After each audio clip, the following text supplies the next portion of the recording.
नमस्ते दोस्तों, मेरा नाम है डोयल और आपको सूते टॉकीज पे स्वागत है। आज के एपिसोड में हमारे साथ एक ऐसे लेजेंड है जिन्होंने सिर्फ स्क्रीन पर ही नहीं पर हम सबके दिलों में एक जगह ली है। उनका एक आए सुनते ही पूरा हैदराबाद हिल जाता है।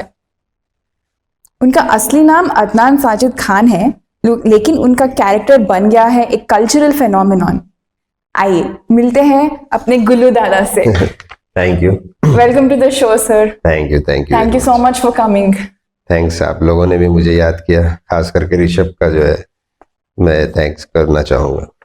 सर तो चलिए शुरू करते हैं अपनी बातचीत। हर आदमी के ना लाइफ की शुरुआत उनके बचपन से होता है। हाँ जी जी। आप अभी तो गुल्लू दादा के तौर पे यू आर नोन, पर अदनान साजिद खान का बचपन कैसा था? बचपन था थोड़ा अलग था। जब बचपन से शौक था थोड़ा ये जो अट्रैक्शन हमारा इस तरफ था आर्टिस्टिक फील्ड में, तो हम काफ़ी हर चीज़ से अट्रैक्ट होते थे, पिक्चरें देखकर और जो है स्टेज शोज देखकर, ऐसा सब देख हम जो अट्रैक्ट होते थे, खुशी शौक था। तो वहीं से होते होते जो है हम जब बड़े हुए तो प्रोफेशन बन गया, लेकिन थोड़ा सा मेरे को लेट हुआ। यानी कि जब मेरे को फर्स्ट ब्रेक मिला तो मैं नियरली 44 ईयर्स कुछ थे मेरे। जब मेरी फर्स्ट मूवी आई थी 2008 में, नाउ आई एम 60 माशाल्लाह। तो थोड़ा सा लेट मिला ब्रेक, लेकिन अच्छा मिला। सर तो आपने सिंगिंग के तौर पे अपना करियर स्टार्ट किया था ना एज अ गायक? जी हाँ, बिल्कुल करेक्ट फरमाया आपने। सिंगिंग के तौर पे शुरू किया था, लेकिन मेरी सिंगिंग अब पता चलता है कि उतनी अच्छी नहीं रही थी जितनी कि जो है मैं समझता था अपने आप को ले। क्योंकि आजकल तो आज 6-8 साल के बच्चे भी इतना अच्छा गा रहे हैं कि तो ये देख के सोचता हूँ कि अच्छा हुआ मैं एक्टिंग की तरफ चले गया। सर आपका ब्रेक कैसे मिला? मेरे को ब्रेक देने के लिए आर के मामा जी, उनको रामाकृष्णा नाम है उनका पूरा, वो he is also an actor of Hyderabadi movies. तो वो एक पिक्चर बना रहे थे FM, तो उसमें उनको एक गुल्लू दादा कैरेक्टर की जरूरत थी। तो एक्चुअली मैं, मेरे फ्रेंड है अजीज नासिर करके, वो he is also an actor. तो मैं उनसे मिलने के लिए गया, तो वहां पर ये बैठे थे आर के साहब, आर के मामा जिनको हम बोलते हैं। तो उन्होंने जैसे ही मेरे को देखे बोले कि अरे भाई आपका फेस जो है मेरे को पसंद आया, हमारा कैरेक्टर है गुल्लू दादा, अगर आप करेंगे तो। मैं बोला मैं तो स्टेज आर्टिस्ट हूँ। बोला चलो करके देखेंगे। तो थोड़ा सा वहाँ पे स्क्रीन टेस्ट हुआ तो वो को बहुत पसंद आया। उसके बाद आगे की कहानी it's all history no. Sir तो आपने कैसे डिसाइड, मतलब आपने डिसीजन लिया कि आप एक आर्टिस्ट का करियर चुनने वाले हैं, तो how did your family react? Actually देखिए, मैं आपका नाम भूल गया। डोयल एक्चुअली मैं, यानी कि मेरा एक्टिंग का कोई ख्याल ही नहीं था। अच्छा। मैं सोचा भी नहीं था कि मैं एक्टिंग करूंगा, क्योंकि मेरे को गाने का शौक था। स्टेज पे गाने गाते थे हम, किशोरदा के, रफी साहब के, सबके, मुकेश जी के गाने। ऐसे सिंगिंग नॉर्मल सिंगर था मैं, कुछ कोई ऐसा कोई क्लासिकल सिंगर या सेमी क्लासिकल भी नहीं आता था मेरे को। नॉर्मल सिंगर था मैं, स्टेज का शौक था। तो ख्वाब में भी नहीं सोचा था एक्टिंग के बारे में। लेकिन जब ये ब्रेक ऐसा अचानक मिल गया तो मैं कुछ करा उनके सामने परफॉर्म, वो लोग को इतना पसंद आया। तो जब मैं सोचा कि शायद मैं इसमें कुछ करूं, तो जब मेरी पहली फिल्म रिलीज हुई 2007 दिसंबर में, सॉरी नवंबर में, तो उसमें जब मैं स्क्रीन पे देखा तो मैं जब रियलाइज किया कि अच्छा ही हुआ कॉमेडी कर रहे हैं। ये आपका जो आए है, how did that happen sir? Actually dial, ये जो आए हैं ये मेरे एक फ्रेंड है, मेरे क्लोज फ्रेंड है महमूद आबादी करके। वो बहुत यूज करते थे। और हैदराबाद में क्या है, कुछ भी बात शॉकिंग न्यूज को एकदम आए, अरे आए तो उसके एक वेरिएशन है आए। तो मैं इसमें यूज करा तो वो मेरे मुंह से लोगों को ज्यादा पसंद आया। उसमें जो आए करते करते 17 साल निकले। आइकॉनिक है सर आपका आए। सर आप गुल्लू दादा कैरेक्टर कितने फिल्मों में निभाए हैं, आप कभी every time how did you keep it fresh? उसको एक नया freshness, how did you maintain it? आपको कभी बोर नहीं हुआ क्या आपके कैरेक्टर से? हाँ, बाद में हो गया। 4 पार्ट्स बने थे गुल्लू दादा के कैरेक्टर के, और उनमें 4 पार्ट्स तो यही बने थे फिर कई लोग जो भी आता मेरे पास डायरेक्टर बस मेरे को गुल्लू दादा ही बनाना चाहता, तो मैं भी एक पीरियड आया था बहुत, यानी कि हो गया था मैं, यानी कि इस चीज से अरे भाई कब तक एक ही करेंगे। तो मैं बोला अभी क्या करेंगे, दूसरा कोई काम दे रहे नहीं, यही दे रहे, जो भी आ रहा है गुल्लू दादा बनाना चाह रहा। तो फिर मैं एक सोचा कि मैं खुद प्रोड्यूस करूंगा एक पिक्चर। तो मैं एक मेरे पास एक कॉन्सेप्ट था जो मैं और अजीज नासिर मिलके फिर उसको डेवलप करे, वो थी स्टेपनी। तो एक्स्ट्रा मैरिटल पे था वो। तो वो कॉन्सेप्ट मैं बोला इसमें अब कुछ अलग करने को मिल जाएगा मेरे को, तो मैं खुद प्रोड्यूसर हूँ तो मैं ही बनाऊंगा। तो मैं जो पिक्चर करा तो वो पिक्चर बहुत बड़ी हिट हुई पिक्चर। उसके बाद उसका रीमेक में मराठी में भी बन गया, और जो है उसके कई लैंग्वेजेस में डब भी हुआ पिक्चर, वो गुजराती वगैरह में भी। तो वहां से फिर थोड़े से अलग से रोल मिलने लगे मेरे को। तो जो भी आता जो गुल्लू दादा गुल्लू दादा वही। सर अभी एक रीजनल एक्टर होने के तौर पे और एक प्रोड्यूसर होने के तौर पे व्हाट ऑल चैलेंजेस आपने फेस किया है? अरे ये तो पूछो मत डोयल आप। प्रोड्यूसर बनना क्या है, एक बात वाकई प्रोड्यूसर का दिल, hats off to all producer के। प्रोड्यूस का बनना क्या बहुत बड़ा दिल और जिगर का काम है। तो आपकी पिक्चर थिएटर के पर्दे पर आए तक आपको जो है बस पता नहीं आपके दिन और रात कैसे गुजरते हैं, फिर ऊपर से टेंशन अलग, पिक्चर चलता है या नहीं चलता पता नहीं। तो बहरहाल प्रोड्यूसर्स का एक अलग रहता है। तो मैं बाद में बहुत जल्द उससे हट गया मैं। फिर एक दो चार पिक्चरें कुछ किया मैं एज ए प्रोड्यूसर मेरे दोस्तों के साथ मिल के। उसके बाद फिर मैं बोला कंसंट्रेशन मेरा खराब हो रहा, एक्टिंग पे मेरे जो है थोड़ा सा उस पर इफेक्ट हो रहा था, क्योंकि टेंशन रहता ना भाई, आप प्रोड्यूसर है तो आप सेट पे गए, आप अरे ये नहीं आया वो नहीं आया, ये टेंशन देखेंगे कि आप मेरे डायलॉग्स के ऊपर काम करूंगा मैं बोला नहीं यार इसको तो बर्दाश्त कर दो, बल्कि मैं बंद कर दिया।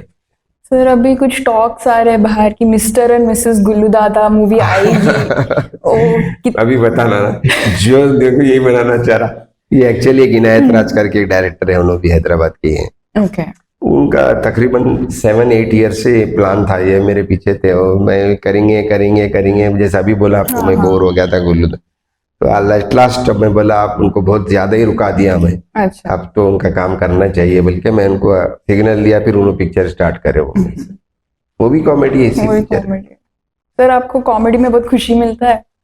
कॉमेडी में मेरे से ज्यादा लोगों को खुशी मिलता है, तो और जो लोगों को खुशी देता हूँ मेरे को खुशी ज्यादा होती है उसकी।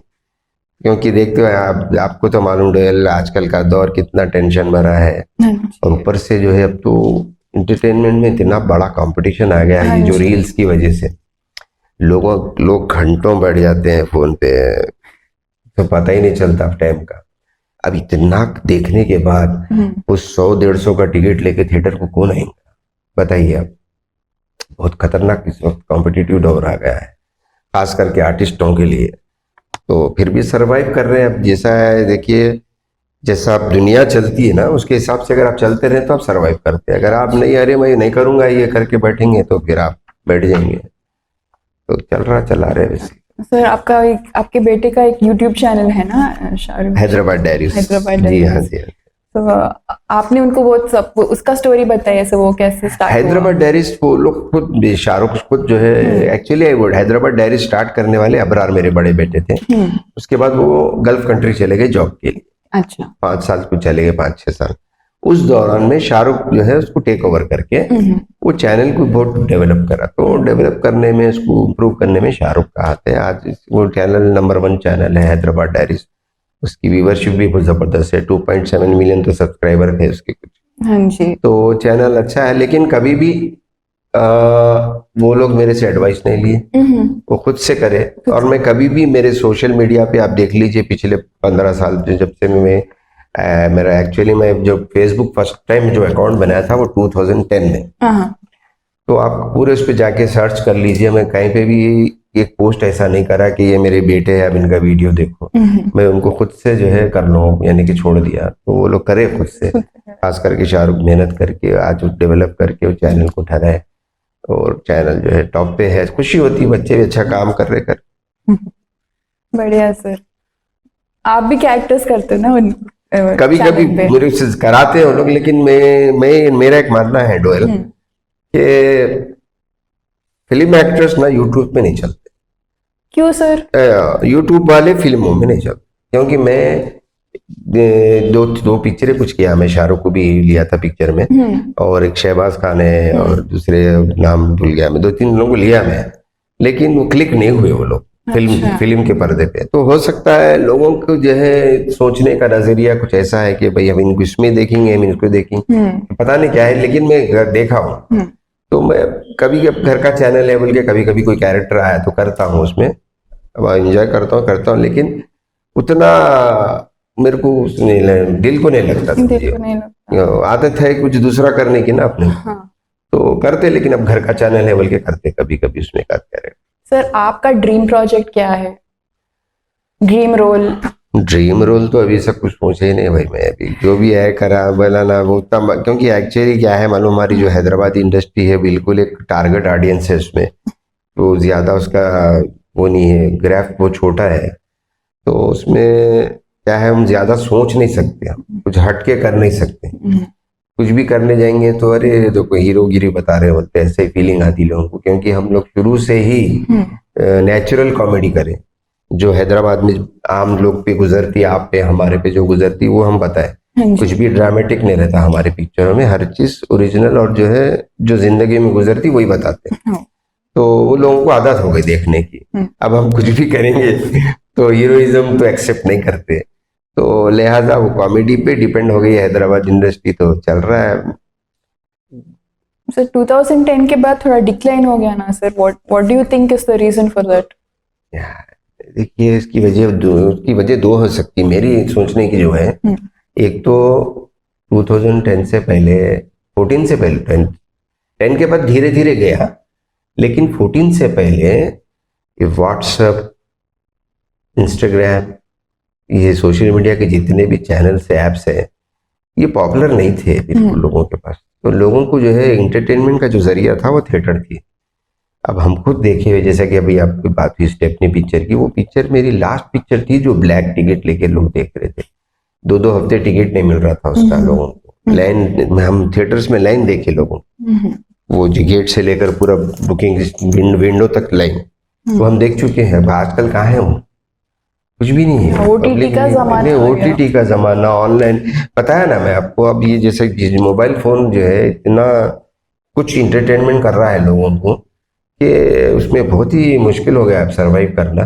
कर रहे हैं लोग अलग अलग तरीके से कर रहे हैं, रील्स बनाकर, अब हम भी रील्स बनाते कभी कभी, अभी भी, और मेरा प्रोग्राम है रील्स का जो है आगे करने का ऐसा। तो बहरहाल जब तक है कुछ ना कुछ करके रहेंगे, लेकिन इसकी वजह जो है एक तो सोशल मीडिया है, आप जैसा पूछे ये वजह क्या है इसके, एक तो सोशल मीडिया का डोमिनेशन है, और सेकेंडली जो मैं ही सोचता हूँ कि हैदराबाद की हद तक की बात कर रहा हूँ मैं, हैदराबाद के जितने भी लोग आर्टिस्ट प्रोड्यूसर्स हैं, डायरेक्टर्स हैं, ये लोग आपस में एक दूसरे के जो है इतने खिलाफ रहते हैं, अच्छा। कि चाहे वो मैं हूँ, मैं अपने को आपको भी इंक्लूड कर रहा हूँ मैं इसको, क्योंकि मैं 17 साल में एक चीज देखा है कि जो भी आता है बोलता अरे क्या बना, उन्होंने क्या करा, ये 6 लोगों में, अब हम बताएंगे करके बोल के बताया नहीं, कुछ भी बताया नहीं बोल, सब ऐसे ही करें।